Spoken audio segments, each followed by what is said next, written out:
Hello, young scholars. This is Mr. Martirone, and in today's AP Government and Politics class, we're going to take a look at words that inspire.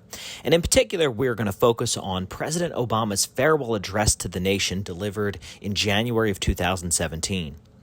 Traditionally, after their terms are complete, presidents deliver a farewell address highlighting the accomplishments of their administration. Traditionally, those addresses are given from the White House or the Oval Office. President Obama opted for a rally-type event in his hometown of Chicago, Illinois. In his speech, President Obama delivered a nostalgic and hopeful farewell address to the nation, but warned both the divided country he led for 8 years and his successor not to shrink from the challenges of economic inequality, racial strife, political isolation, and most importantly, voter apathy. Those are things that Mr. Obama said threaten democracy. So in this excerpt, we're going to take a look at how Obama connects some of our foundational principles of American democracy to our civic engagement project and how he talks about the role of the active citizen. Think about the examples that President Obama uses and think about how that might inspire you to take action of your own in your civic engagement project. Our democracy is threatened whenever we take it for granted. All of us, regardless of party, should be throwing ourselves into the task of rebuilding our democratic institutions. When voting rates in America are some of the lowest among advanced democracies, we should be making it easier, not harder, to vote.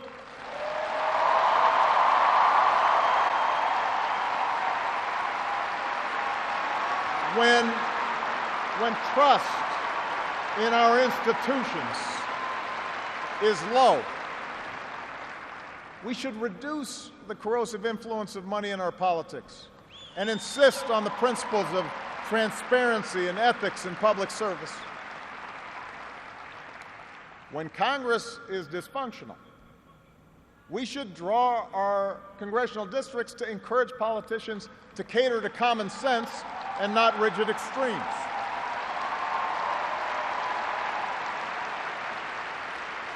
But remember, none of this happens on its own.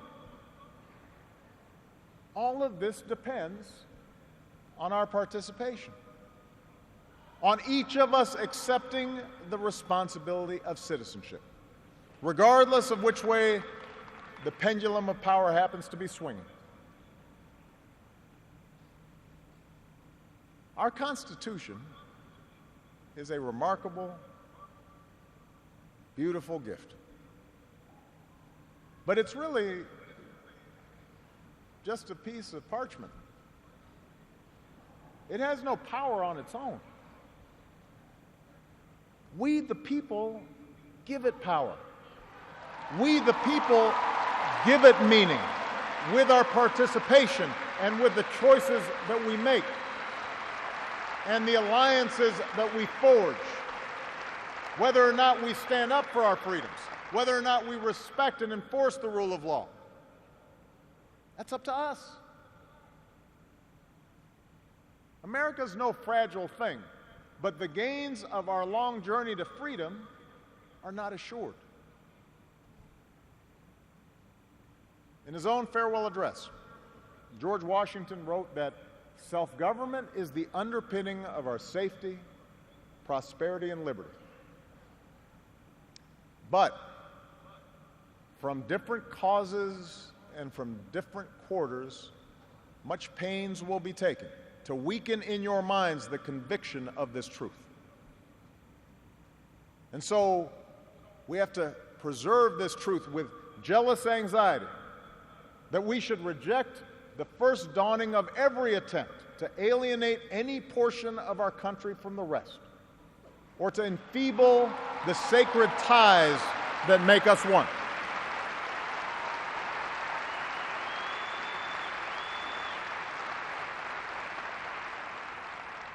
America, we weaken those ties when we allow our political dialogue to become so corrosive that people of good character aren't even willing to enter into public service. so coarse with rancor that Americans with whom we disagree are seen not just as misguided, but as malevolent. We weaken those ties when we define some of us as more American than others, when we write off the whole system as inevitably corrupt, and when we sit back and blame the leaders we elect without examining our own role in electing them.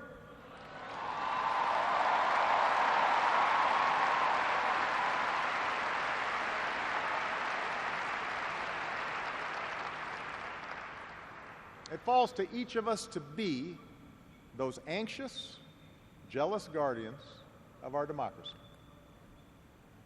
to embrace the joyous task we've been given, to continually try to improve this great nation of ours.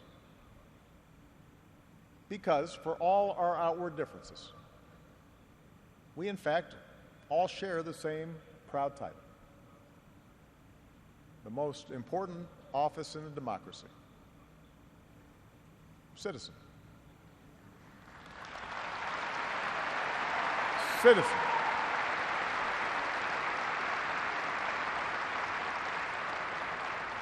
So you see, that's what our democracy demands. It needs you. Not just when there's an election, not just when your own narrow interest is at stake, but over the full span of a lifetime. If you're tired of arguing with strangers on the internet, try talking with one of them in real life.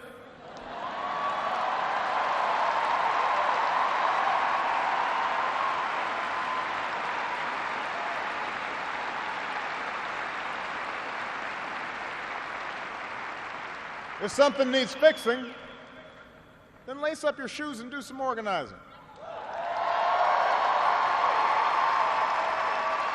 If you're disappointed by your elected officials, grab a clipboard, get some signatures, and run for office yourself.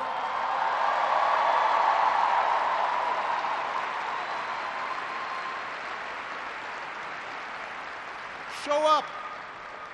Dive in. Stay at it. Sometimes you'll win. Sometimes you'll lose. Presuming a reservoir of goodness in other people, that can be a risk. And there will be times when the process will disappoint you. But for those of us fortunate enough to have been part of this work and to see it up close, let me tell you, it can energize and inspire. And more often than not, your faith in America and in Americans will be confirmed. Mine sure has been.